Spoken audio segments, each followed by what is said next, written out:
What's going on, Bulls fans? Welcome to another episode of Chicago Bulls Central, your number one spot for everything Chicago Bulls related. And on today's episode, we're going to talk about the Bulls being down 3-1 to the Milwaukee Bucks. What got us here are just everything over the course of this second half of the season, just the embarrassing effort at home that the Chicago Bulls have been giving us.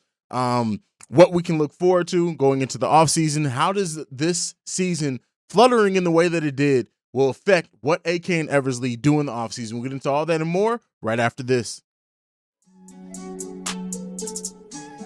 You are now tuned in to Chicago Bulls Central, your number one place for all Chicago Bulls news and content.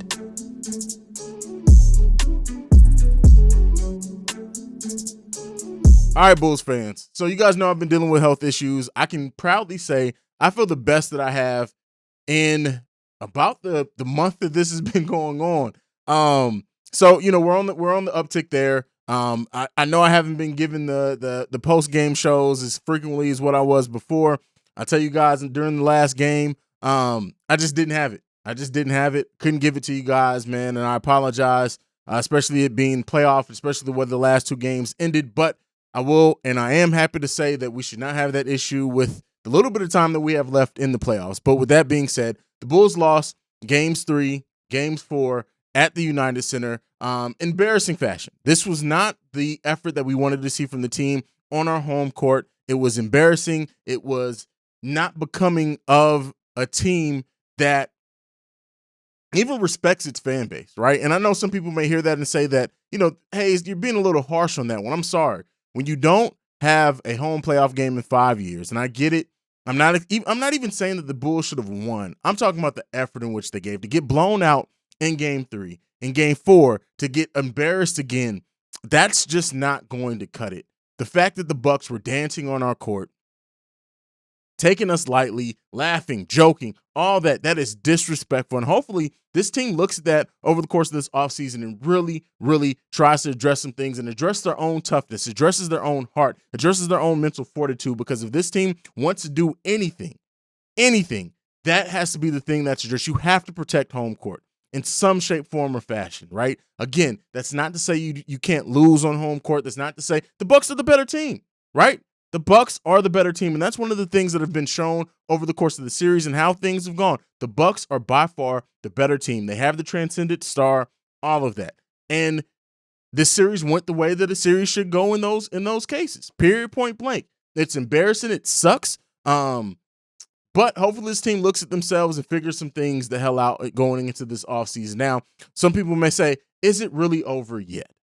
What can the Bulls do, if anything, with the remaining playoff games that they have left? And I will say this, I wouldn't be surprised if, just off pride, if the Bulls don't come in and maybe win game 5 in Milwaukee. I would not be surprised with that at all. Do I expect it? No. Am I counting on it? No. But the way that this team, or the lack thereof of competing, the fact once Alex Caruso went down and went out of that game, it just, man, this team needs more heart. And I know this season was always about seasoning. It was always about gaining experience. And I try to, garner expectations and hold those back and make them realistic. And, I was one of the few people who on this channel, when the Bulls were winning and they were winning tough games, and I pointed out, hey, this thing could get ugly real quick. And a lot of these wins could be easy losses if they don't tighten some things up. And Bulls fans didn't want to hear it. They didn't want to hear it from me at the time, and I understand it, especially when you're riding. You're feeling good, team's winning, the vibe around the team's good. You don't really want to hear, hey, if the Bulls don't tighten this aspect up, a lot of these wins would have and probably should have been losses. But when I was pointing it out, I tried to tell you guys.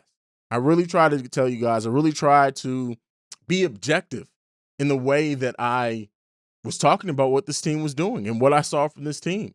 And it sucks that it came to fruition. Let me be clear here. Even in that, I in no way, shape, form, or fashion thought it was going to go the way that it did. I didn't think it was going to get as bad as what it did.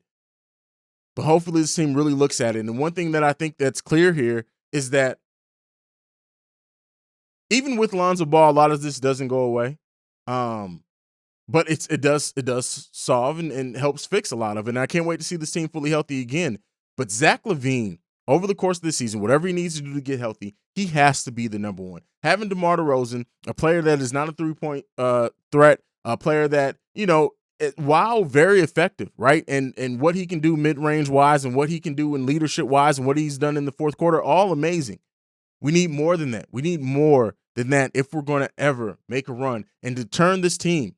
At the beginning of the season, at the height of the season, people thinking, hey, man, maybe we're one piece away from being a championship contender. We're more than that. We're a bench away and maybe a piece as good as LaVine, if not better than LaVine, to really get into that championship contending level. What does AK and Eversley do? How does the way that the second half of the season and this postseason go affect what AK and Eversley were going to do in the offseason? Well, I've always said I trust AK and Eversley, and I think, AK was hired, April 13th, 2020, to take over this team.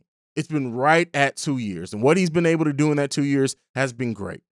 And I can't wait to see what he continues to do. And I think AK and Eversley were always going to have their eyes on improving this team to make this team and to get this team as close to championship contention as possible. And I still trust that they're going to do that. They have the 18th pick in this draft. They can pair that with some other ones to make some moves. I know some Bulls fans are, sign it. Listen, sign and trade Zach is the stupidest idea that I've read in the comments. So in a while, it's not going to happen. Rudy Gobert coming to this team, while it does fix a lot of what we have defensively, Rudy Gobert is also not the passer. Offensively, that Nikola Vucevic is, and it clogs up the middle for DeMar DeRozan. I think that the thing is that it's easy to just say, hey, let's get somebody who brings what we don't have. But it also is harder to think about, hey, how do we keep players being effective that we do have? And I'm sorry, but adding a player like Rudy Gobert it's not going to make DeMar DeRozan as effective as he was this season. Now, some people may say, hey, that's cool. Maybe DeMar needs to take a back seat as well. Maybe we need to highlight Patrick Williams, who had 20 and 10 in game 4, I should say. And all those things could be true. We'll see. And I know you have the people and the fans who are calling for Billy Donovan to be fired and to move on from him and what that could look like and how that really could help improve the team. But I'll tell you what, anybody who's saying it has to be Frank Vogel or Mark Jackson, you guys are too short-sighted. I've said before, if AK and Eversley do move on from Billy Donovan, it's not going to be a name that you guys expect. It's going to be much like with Eric Spoelstra in the Miami Heat, how everybody in that organization knew him, but people outside didn't. He really grew up from that organization. And AK and Eversley may look for a coach that they see very high upside in that can build this team and that they can grow with this team over the next 3 to 5 years to really grow into a contender. It's not going to be a flashy name. I can tell you guys that right now. Whenever the Bulls move over for Billy Donovan, which will not be this offseason, keep in mind with Billy Donovan, 2 years left on this contract, it's not going to be this offseason. So again, I like to spend my energy, mind, time in realistic things, and Billy Donovan is still going to be the coach of the Chicago Bulls next year. Zach LaVine is getting a max contract for the Chicago Bulls next year. These things are going to happen, period, point blank. And when people spend that time, that energy on things that aren't going to happen, it's really foolish. It really is just foolish. And I know some people aren't going to like hearing that. Some people are going to take their issues with it, and you should, right? This is my opinion, holds no more weight than anybody else's. And you should have your opinion on what you would want this team to do, but it's not going to happen. Zach LaVine is going to be a Chicago Bull. Billy Donovan is going to be the coach at least next season. When he has 1 year left on his contract, we'll see what they do, especially if they have another season like this. But with all that being said, this team needs some serious heart. This team needs some veterans. This team needs even more season. This team really needs to sit back and look at themselves and look at the other teams around them. The teams that they thought that they were competing with, the teams that they thought they were in the same conversation with at one point in the season, and ask themselves, why are we not truly there? Decisions need to be made about Kobe White. Decisions need to be made about Derrick Jones Jr.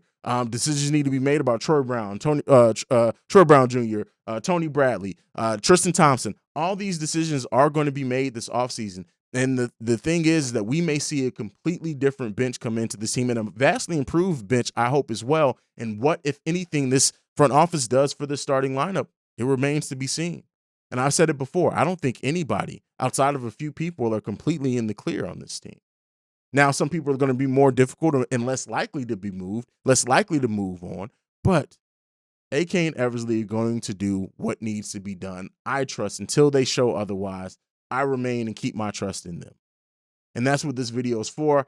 we're going to catch up. We got mailbags to catch up on. We got tons of things to catch up on as we gear up to get back into our first full week finally for Chicago Bulls Central, with my health being back what it needs to be. Thank you guys for your continued support. Thank you for the kind words. Thank you for the prayers. Thank you for the suggestions on how to help get me healthy again. I appreciate you guys so much, so much. I can't stress that enough. And we're going to continue to ride this out. The content don't stop here at Chicago Bulls Central. We are the #1 spot for everything Chicago Bulls related. And if anybody got a problem with me saying that, they can see me and Petty Roosevelt at any given date and time. See red, don't be red. Make sure you're following the podcast at Bulls Central Pod. You can send us any feedback, questions, comments, concerns, bullcentralpod@gmail.com. Lastly, if you want to leave us a text and or voicemail to get played on that mailbag episode, the numbers to do that is 773-270-2799. That's it for me for today's.